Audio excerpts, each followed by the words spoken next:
you suck at endgames like me? Well, here are 9 strategies on how to be better at the endgames. They offered me funding, connections, and a promise of fast growth. I asked them to teach me how to think. Billy the Great. Do you read endgame books, learn theoretical endgames, and watch courses, but still have problems in this phase of the game? Do you find yourself in situations where you don't know what to do in the endgames? Does it happen that you don't know how to play in chess endgames? If you're like most players, you probably will say yes. The good news is that after reading this article, you'll not be like most players anymore. Let's go, improvement. Here, I'm not going to teach you boring theoretical stuff or grandmaster level subtle techniques, but I'll share with you my latest invention, an endgame compass.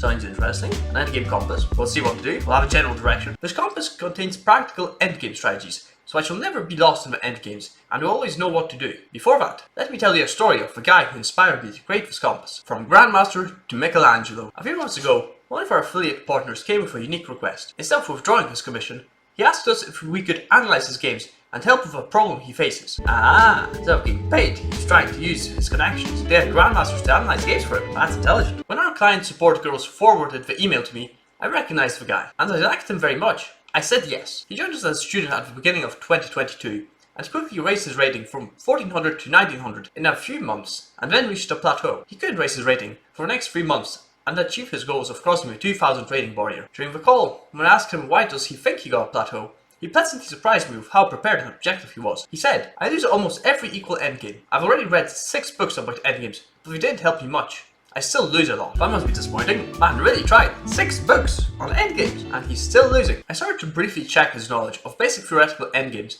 when he interrupted me. I know theoretical endgames. I watched your course, 100 Classical Endgames Course 2. It dramatically helped me. I still know what to do in the endgames. I don't know how to think. My mind started to run. How to think in the endgames. Yes, one important point we missed in our courses. Definitely, it should have been first before theoretical endgames and others. I don't know for how long I was with my thoughts when he said, Avatic, you're frozen. Are you still here? Or do we have a problem with the internet?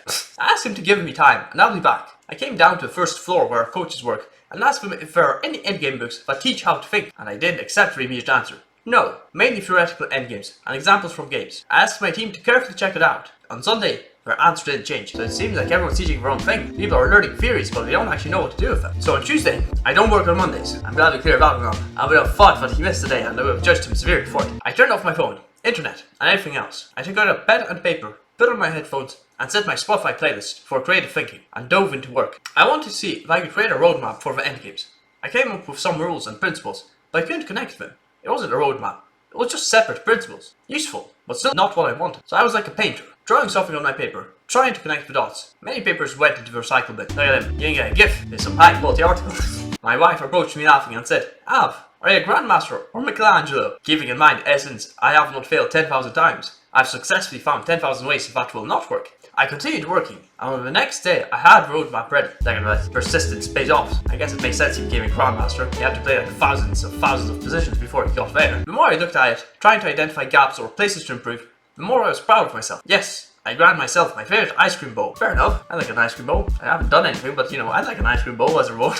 Here's what I've got. Okay, it looks like a bunch of scribbles, but I'm sure I'll explain this very soon. Crossing 2000 with my invention. The next day, I called the guy, and without showing any examples, showed only my invention, the roadmap I had created for the endgames. This review took just 5 minutes. When after 3 weeks, he sent me a screenshot of having achieved 2008 on chess.com, crossing 2000 and making his dream. I knew I was onto something big. I then added additional details to the roadmap and worked to prepare a formal course for our students. And here we can see the roadmap. It looks very interesting and it seems kind of connected. It doesn't seem all over the place. So let's see what he has to say. Step 1. Get a queen. In the opening stage, we try to achieve different things, but mainly they all are around effective development of the pieces, fighting for the center, and taking the king to safety. Not castling, as many wrongly recommend. Wait, I've seen this before. Someone else said not to castle. Very interesting. Maybe I'm wrong. Maybe we shouldn't castle so freely. Maybe we should just get the king to safety. In the middle game, there are different principles, but all focus on one outcome, mating the opponent's king. In the end game, nothing has changed. We should still try to mate the king. And if you ask, but how to do that with limited resources on the board?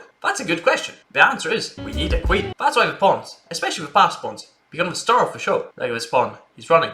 He's right there. And he becomes a queen. Step 2. Create a passed pawn. Of course! You want a queen, you need a passed pawn. Second step. What if we don't have a passed pawn and we can't get a queen? The answer is, we have to create one. What plan should we choose in this position? Well, what can we do? Want to pass pawn. I guess you can push the A pawn, then you get the pass pawn on the B file, because we're not getting pass pawn on the king side. What plan should we choose? We said let's go 1 A4, 2 A5, and create a pass pawn. You got the point. Let's go. Using a pawn majority to create a passed pawn is the main way. And there are 4 other ways that I should find in the course. We're trying to sell the course, but we can respect it. It doesn't seem too bad here. 3. Win pawns. What if we don't have a pawn majority? If we try to win pawns, so we can get a pawn majority, then create a passed pawn, then get a queen, and then da-da-dam, mate. The 2 main ways are 1. Attacking the weak pawns, and 2. Entering the opponent's camp. So here, we move the knight, we attack the pawn, and there's no defender. Instead here, we move the rook in, and we're all behind the pawns, and we can just take something eventually. Now, what if we don't have a passed pawn? We don't have a pawn majority, and we can't win any pawn. The answers are the following. We have to. Ah well,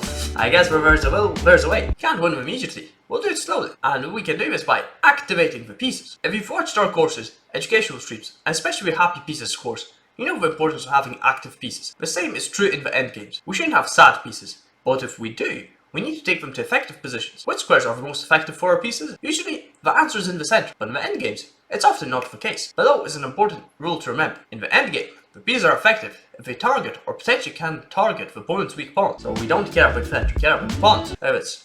We go knight b3, and we target the b7 pawn. We move the knight to the edge, and then we go knight f7, knight a5, knight defends, king moves up, d4. And now it's a bit of a Zugzwang. Next step is to activate the king. You might have heard activate the king in the endgames, but now you know why we do this. Mainly for winning pawns. We do not just blindly take the king to the center, as many resources advise. As with other pieces, we try to target the opponent's weak pawns, and if there are no weak pawns, only then we should take the king to the center. So for example, in this position, the correct plan isn't king d6, king d5, but king f6, g5, and then king h4. And we try to target the h2 pawn. I guess that makes sense, because there's nothing defending it. That's a very good idea. Because I would have definitely went to the center. I would have went to king d6 and thought I'll work it out from there. But that would have been a mistake. In the endgame, try to activate your king towards the opponent's weak pawns. If there aren't weak pawns, then the king usually goes towards the center. Step 6. Create weak pawns. Now what if our pieces are active and the opponent still doesn't have a weak pawn? What do? We have to create weak pawns. Okay, so we go a5,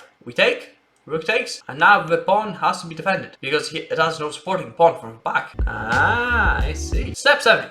Create weak squares. As we've learned, we often try to win pawns by entering the opponent's camp, and we can easily do this by using weak squares. And these squares are weak because you can't move the pawns, neither the b6 or the d6 pawn, because they get taken. So if the king just rushes in and it has no problems, and then the pawns fall anyway. And another great way of using weak squares is to make them outposts for our pieces, where they can become much happier than before. Exactly, because they are never going to be threatened, no matter what. Dear friend, this is the main road we'll use to get to opponent's king. We need a queen. For that we need a passed pawn. For a passed pawn we often need a pawn majority. To achieve a pawn majority we need to win pawns, and activating the pieces of the king and using weak pawns and weak squares are paths to remember. When you know the main road, let me introduce you to a shortcut to the opponent's king. Oh, shortcut. Attack the king directly. Directly mating the king in the endgame will not often happen because of limited resources on the board. But even in this phase of the game, there will be chances to do it. Here's an example. Okay, we attack the king moves, knight, we're threatening mate, knight defends, attack the knight, rook moves, check, take, check, mate, easy. And the final step of the roadmap, use tactics. They're everywhere. So far, I've touched the strategy of how your thinking process should be in the endgame. But in chess, in life, in every area, strategy without tactics is a handicap. Wait, sons, who said this? Strategy without tactics is the slowest route to victory, and tactics without strategy is the noise before defeat. While in the endgames, chess tactics will happen more rarely than in the middle game,